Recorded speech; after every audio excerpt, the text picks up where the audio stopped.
They clapped when the cabin collapsed. Can you believe that? Grown adults applauding like they were at a ribbon-cutting ceremony. Only this ribbon was the wreckage of my daughter's dream, and the confetti was broken lumber. Leading the cheer squad was Marla Jennings, president of the Whispering Pines HOA, part-time tyrant, full-time menace.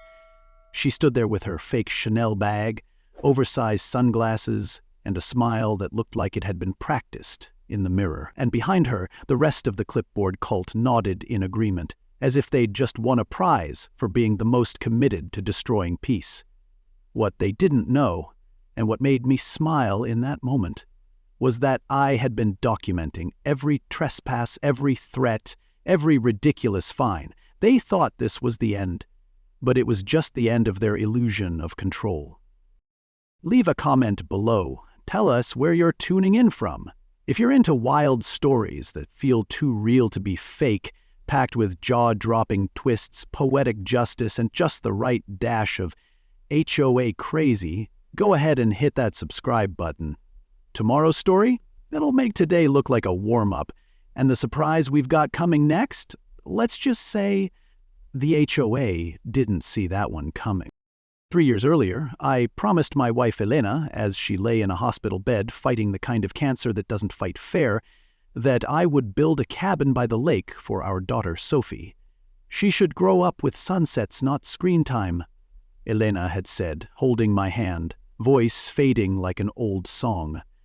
So after she passed, I spent months digging through county maps, double-checking boundaries and making sure every inch of that land was legally mine and safely outside HOA jurisdiction. I dotted every I and crossed every bureaucratic T because I knew what I was walking into. I've been the county's land compliance officer for 15 years. I know the rules better than the people who pretend to enforce them. That land was a promise carved into soil, and I was going to build that cabin if I had to hammer it together with one hand and hold back a lawsuit with the other. We broke ground on a cool April morning. Sophie wore her mom's old sun hat and dug the first scoop of earth like it was a ceremonial ritual. My friend Rudy brought donuts and duct tape, his two solutions for everything. Dana Kessler, my neighbor and a real estate attorney with a steel trap for a brain, stopped by just to make sure I hadn't missed anything on the paperwork. We were halfway through laying the foundation markers when Marla Jennings arrived like she was walking onto a movie set. She had on heels made for lawsuits and a blazer that screamed, "I Googled authority." No greeting, just straight to, "This violates Section 23.4. I told her politely that she was mistaken. This parcel wasn't under HOA control. I'd reviewed the original survey maps, filed the permits, and highlighted every inch of my compliance. She didn't care. People like Marla don't care about the rules. They care about control, and what she saw wasn't a cabin. She saw defiance. 2 days later, I got a violation letter in my mailbox, printed on paper so thick it probably cost more than the stamp. It said I was in breach of community standards and owed $500.00 per day until I stopped construction. I laughed, dropped it in the recycling bin, and kept on digging. But 3 days after that, I was the star of an emergency HOA meeting I hadn't even been invited to until the last minute. Marla stood up like she was giving a TED Talk and called my project a threat to property values, said my cabin was a visual blight and an architectural eyesore. The only thing sore was the logic. Brett Wilcox, her second-in-command and local gym owner who thinks muscle mass equals moral authority, stood behind her with his arms folded like a bouncer at a wedding nobody wanted to attend. I stood up, explained everything. Permits, boundaries, natural materials. Dana backed me up with printouts. Marla waved it all away like it was pollen. After the meeting, Dana caught up with me in the parking lot. "She's not done," she said. "This isn't about your permits, it's about power. You embarrassed her." I nodded, not because I was scared, because I'd seen it before. People like Marla don't let go. They escalate. And I knew then that I wasn't just building a cabin, I was building a case. For my daughter. For my wife. For anyone who ever got steamrolled by a fake sense of authority wrapped in neighborhood newsletter font. And I'd made my peace with the fact that if I was going to finish this, I'd have to outlast her, outsmart her, and out-document every shady move she made. The war had just begun. But what Marla Jennings didn't know was that I'd already chosen the battlefield. And I'd brought blueprints, baby. You ever get a letter that makes you laugh and raise your blood pressure at the same time? That was me, standing in my kitchen in socks, reading a certified HOA notice accusing me of flagrant disregard for architectural conformity and fining me $500, 0 cents a day, for building on my own land. The wording was fancy, sounded like it had been lifted from an old British court transcript, but the message was clear. Stop building the cabin or they'd bleed me dry one mailbox at a time. It was signed with all the flair of a small-town dictator by Clay Jennings. Marla's husband, and an attorney who apparently moonlights as HOA hitman. He runs a corporate law firm 3 towns over, the kind that puts pictures of the partners in matching suits on their website, all holding pens like they've actually written something. I remember thinking, well, if I wasn't a threat before, I am now. And that, my friend, was exactly when the game got interesting. Dana Kessler was the first person I called. You want a real attorney, find someone who doesn't have to announce it in every conversation. Dana's one of those people who can quote municipal code like it's poetry and still remember your kid's birthday. She came over with a bottle of iced tea and a look that said, "Let's dance." After reviewing the letter, she raised one eyebrow so high it practically became a question mark. "This is junk law," she said. "They're bluffing. They're trying to scare you into folding." I nodded, but fear wasn't what I felt. It was clarity. This wasn't going to be a disagreement resolved by coffee and compromise. This was HOA lawfare, and while they had clipboards, we had case law. Still, Dana warned me, keep everything, every letter, every word. From here on out, assume everything they do is part of the plan. That was the first time I realized I was going to need a war chest, not of money, but of receipts. 3 days later, I found out Marla had called an emergency HOA meeting. No surprise there. What surprised me was the level of theater. Picture a community center with folding chairs and passive-aggressive lemon bars. I walked in to find Marla at the front like she was about to deliver the State of the Union. Behind her, Brett Wilcox stood like a bouncer at a bake sale, arms folded, jaw clenched, like someone dared him to think. Dana sat beside me with her laptop open, already recording. Marla wasted no time. "We are here to address a dangerous precedent set by Mr. Hanley's unlawful structure." Dangerous precedent. You'd think I'd built a weapons lab. She clicked through a slideshow of my cabin photos like she was unveiling a crime scene, called it a survivalist's shack, and an architectural virus. I almost applauded. The woman had a flair for fiction, but what hit hardest was the moment she mentioned Sophie. Some children have reportedly expressed concern over the structure's unsightly nature. Sophie was in earshot. Her face fell. That's when I knew this wasn't just about me anymore. I stood and addressed the crowd, neighbors, half of whom I'd helped pull trash cans out of ditches after storms. "The cabin," I said, "is fully permitted, built to code, and it's on my property, which, despite what this slideshow implies, is outside HOA boundaries." Dana handed me a copy of the original survey map. I held it up. "This line here? That's the end of HOA jurisdiction. That's your stop sign, folks." Some people nodded. A few stared at their shoes, but others, mostly Marla's inner circle, just scowled like I'd insulted their lawn gnomes. Then Brett stepped forward, the human barbell. "Rules are rules," he growled, as if volume equaled accuracy. I smiled. "Right. And the rule is you don't get to rule where you don't own."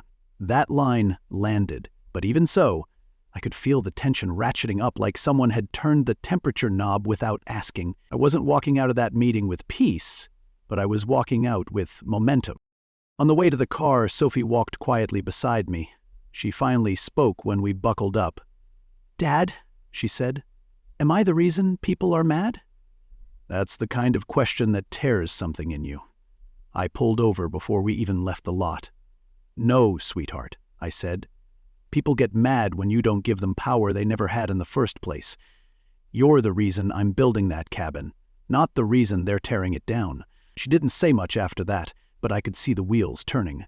That night she drew a sketch of the cabin, how it would look when it was done. She handed it to me and said, "You can hang this up while you build the real one." I stared at it for a long time, longer than I cared to admit, because that's when it hit me. This wasn't just a legal fight. It was a memory in the making, and I'd be damned if I let a bunch of lawn-loving autocrats erase it.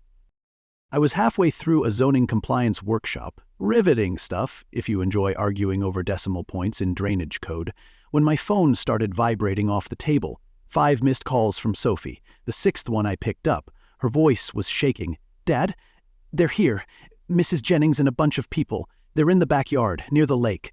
I told them you weren't home, but they won't leave." My blood froze faster than a January pipe. I stood up so fast I knocked over a chair.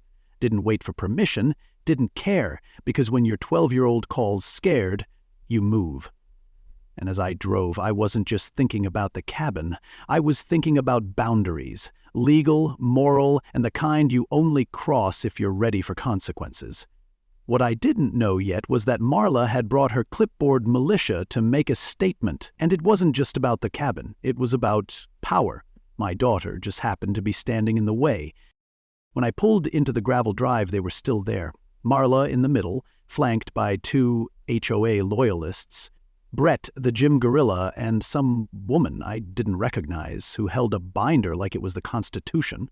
They were pointing toward the lake, gesturing like home inspectors on caffeine. Sophie stood on the porch with her arms crossed, trying to be brave, but I saw the tear tracks from the driveway. I walked straight toward them. "What do you think you're doing on my property?" My voice wasn't loud, but it landed. Marla turned, unfazed. "Conducting a site inspection?" she said. "Perfectly within HOA rights?" I shook my head. "Not without notice. Not without the property owner, and not on land that doesn't belong to you." Brett stepped forward like his biceps gave him legal standing. "We've received complaints." I looked around dramatically. "From who? The deer?" The irony didn't land with them, but Sophie heard it, and that's why I said it. Then came the line that sealed it. Marla, adjusting her sunglasses, tilted her head and said, "Your daughter was very rude to us, Jacob. Perhaps you should teach her some respect for authority. Let me tell you, there are few things more dangerous than a calm parent who just watched their child get insulted by a stranger with a clipboard." I didn't raise my voice. I just locked eyes and said, "My daughter knows how to spot a trespasser. That's more than I can say for most people here. You've got 10 seconds to leave before I call the sheriff and file for a restraining order." At that moment, Dana's car pulled up. She didn't even slam the door, just walked over like a courtroom was forming. Marla's expression shifted like someone yanked the rug out from under her smile. She waved her group off. "Let's go. We've seen enough." But as she walked past me, she whispered, "This isn't over, Mr. Handley." And I replied, just as soft, "No, it really isn't." Because now it was personal. That night, Sophie wouldn't talk much during dinner. She pushed around a plate of mac and cheese like it had insulted her too. Finally, she asked, "Are they going to stop us from building it?" And just like that, the emotional fire got a little hotter. I leaned forward, looking her in the eye. "No one is going to stop us, especially not someone who thinks rules only apply to other people." She nodded, but I knew the worry didn't leave. Later, as I was cleaning up, I saw the manila envelope propped against the door. Another special delivery from the Jennings Law Group. This one wasn't performative. It had weight. Inside, official notice of pending litigation. They were alleging encroachment, aesthetic violations, even misuse of natural terrain. It was like watching someone weaponized landscaping. Dana reviewed it the next morning and said, "They're pushing to see if you'll break." I nodded, but something deeper had shifted. They'd come after my home, they'd come after my kid, and now they were coming after my job. You see, this wasn't just HOA pettiness anymore. This was a full-on campaign. Their clipboard wasn't a checklist, it was a sword, and they came swinging. But what Marla didn't realize, what she never understood, was that when you drag a man's child into your war, You don't just escalate the stakes. You rewrite the rules. I wasn't just a dad anymore. I was a builder with a purpose, a county official with receipts, and a man who'd just been handed every reason to fight smarter, harder, and louder. They thought they were enforcing codes, but what they really did was light the fuse on something much bigger, and I was just getting started. The call came in just after the third bullet point of a county planning update about sidewalk slope variances. Yes, it was exactly as thrilling as it sounds.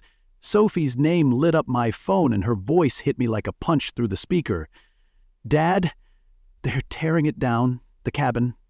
There are trucks and machines. I told them you weren't home, but they're doing it anyway." My pen dropped. My heart didn't race. It locked up. I didn't ask questions. I just left the meeting mid-sentence and drove like the speed limit was a suggestion. Somewhere between the courthouse and my driveway, a new kind of calm settled in. The kind you get when your last nerve has been ripped clean off the bone. Because this wasn't just an escalation. This was betrayal in broad daylight, dressed as authority and delivered like justice. And I knew before I even turned the corner that I wasn't pulling into a crime scene, I was pulling into a declaration of war. When I arrived, the half-finished cabin was already half gone. Piles of lumber, broken beams, roofing scattered like matchsticks across the grass. The demolition crew, private, not county, moved fast and with purpose, like they were erasing something on a deadline. And there she was, standing near the lake with arms folded, watching the destruction like it was performance art. Marla Jennings. Brett was beside her, smug as ever, like he thought muscle could make this legal. Sophie stood on the porch, tears streaking down her cheeks, clutching her sketchbook like it was the last surviving piece of her dream. I didn't shout. I didn't panic. I walked straight to the crew lead and asked, "Who gave you the order?" He handed me a folder with HOA letterhead. Not a county seal, not a permit number, just a stack of HOA nonsense printed on confidence. That's when I raised my voice. "This is not a legal order. This is trespassing. You're demolishing private property with no jurisdiction." The foreman looked uneasy, he knew, but the check had already cleared. Marla stepped forward, full of the swagger you only get when you've convinced yourself the rules don't apply. "We voted unanimously," she said. "It was unsightly. It disrupted the visual flow of the community." I looked around, pointedly. "Visual flow? We're 100 yards from your perfectly synchronized flower beds, Marla. You can't even see this place unless you hike through a swamp in heels." She smirked. It was still a violation. I nodded slowly, then looked her in the eye and said the line that had been sitting in my chest since Sophie's call. "You just sacrificed your queen." Her smirk faltered, and I knew, right then, that she'd overplayed her hand. This wasn't just about a cabin anymore. This was about someone in power showing the entire neighborhood how far she'd go to prove a point. And that kind of recklessness doesn't stay hidden long, especially when half the neighborhood has been waiting for a reason to stop being afraid. Maxwell Thompson, my boss at the county planning department, showed up 10 minutes later. He'd followed me from the meeting. One look at the scene and he knew exactly what had gone down. He showed the foreman his county ID. "No demolition permits have been filed for this address," he said flatly. "You're operating illegally." The crew froze. One guy shut off the machinery mid-measure. I turned to Marla. "What now? You going to claim a treehouse ordinance next?" She tried to backpedal. "There must have been a mistake. We were simply enforcing the board's standards." I tilted my head. Funny how the board's standards don't seem to line up with actual law. Brett stepped in like he thought he was still in control. "Back off, Hanley. You interfere again and we'll call the sheriff." I smiled. "Please do. I'd love to explain how you bulldozed a legal structure without county approval. Maybe bring donuts for the arrest?"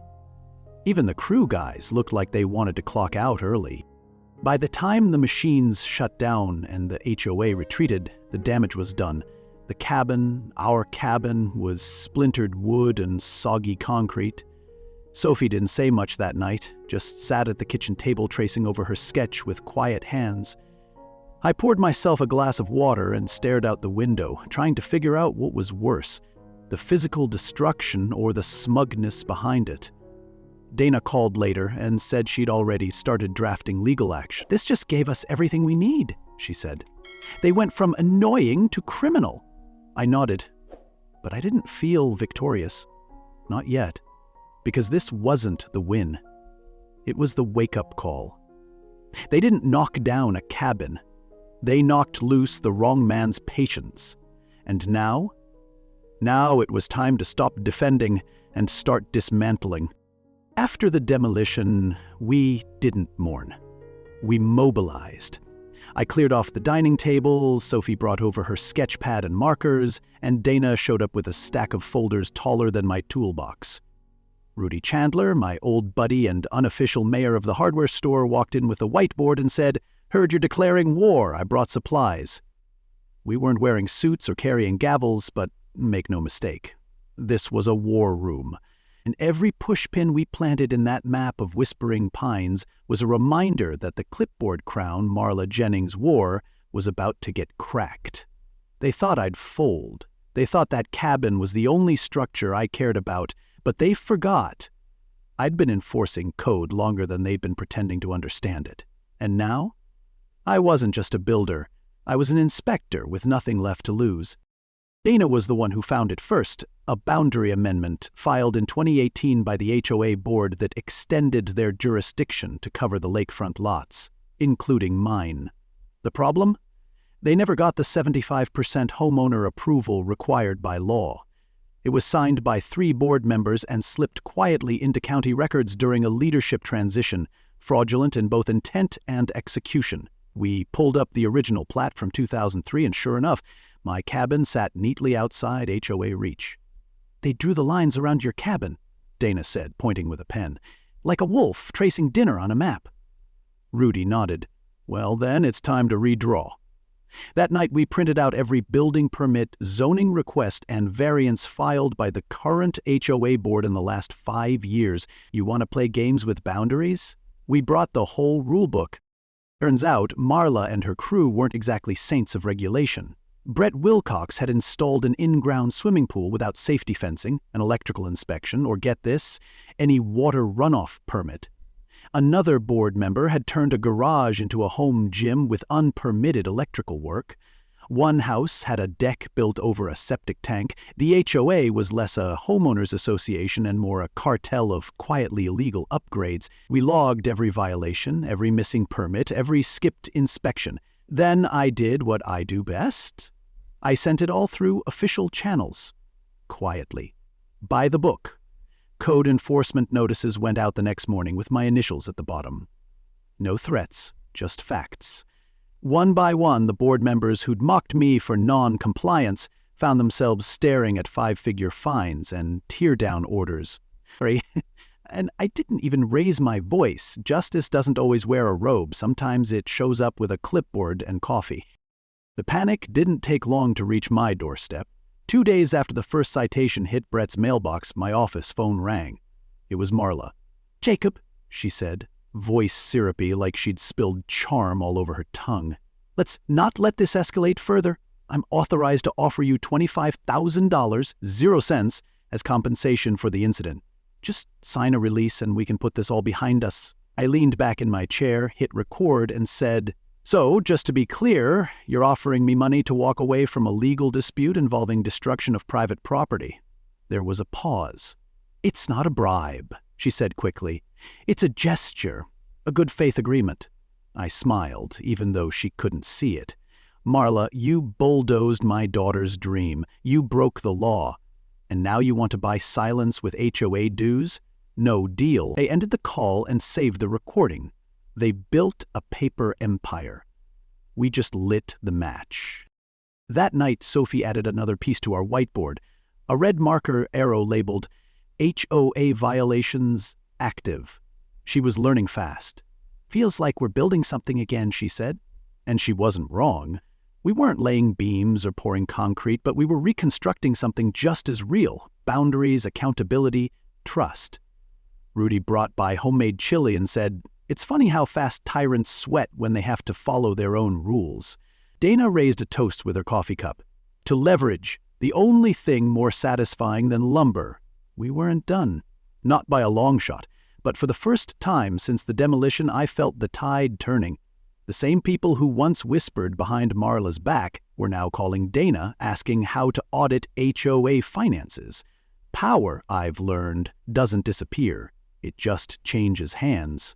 And tomorrow we keep turning the screws, one code violation at a time.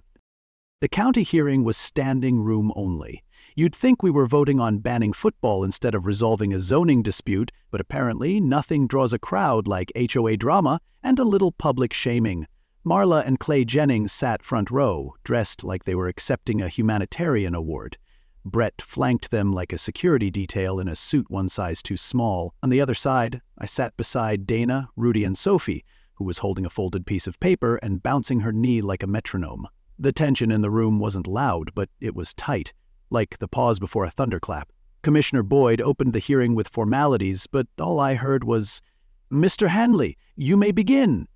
This was it. Months of stonewalling, sabotage, and smug emails, all finally under the same roof.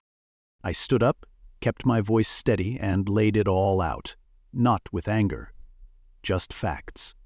The boundary overreach, the illegal demolition, the code violations they ignored but punished others for. Then I nodded at Dana. She stepped forward, pressed play on a small speaker, and filled the room with Marla's own voice. "We'd like to offer you $25,000 to make this go away."